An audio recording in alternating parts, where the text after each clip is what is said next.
Salut, c'est Trado. Voilà ma vidéo de mise à jour pour l'indice parisien.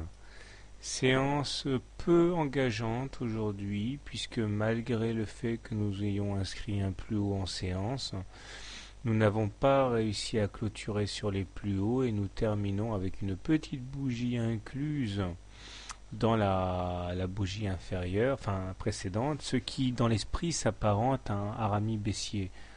Les mèches ont moins d'importance que les corps. Bon, c'est pas totalement négatif, puisque nous avons un MACD qui continue de croître, de même que le stochastique qui s'approche de la zone de neutralité à 50. Le momentum aussi croît, mais l'essentiel reste à faire avec un MACD qui demeure négatif et sous son signal, un momentum négatif, et puis surtout la M20 qui doit absolument être cassé à la hausse pour pouvoir espérer du meilleur. Ce n'est pas le cas. Enfin, bon, c'est pas une séance pour rien, mais ça quand même, ça y ressemble.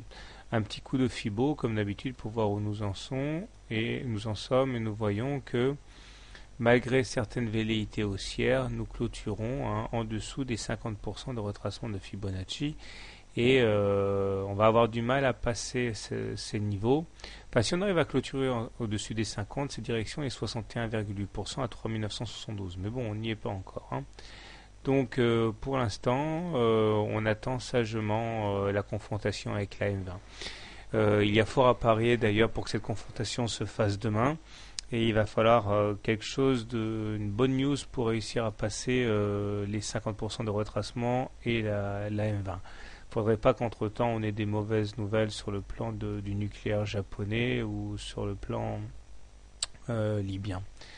Donc en attente, on va dire en attente. Alors si vous voulez shorter l'indice parisien, bien sûr, le plus évident est d'attendre un contact avec les 50% de Fibo comme aujourd'hui, ou encore mieux un double contact 50% de Fibo et M20. Si vous voulez acheter, eh bien je pense qu'un petit achat sur repli au contact de la M7 constituerait le plan de trade le plus judicieux. Quant à moi, naturellement, en dessous d'une M20 baissière, il n'y a pas de doute, on est en tendance baissière. Donc tout ce qu'on a actuellement s'apparente pour l'instant à un rebond technique et ce sera le cas tant qu'on n'aura pas clôturé au-dessus d'une M20 de la M20. Voilà, bonne soirée, bon trade et à demain.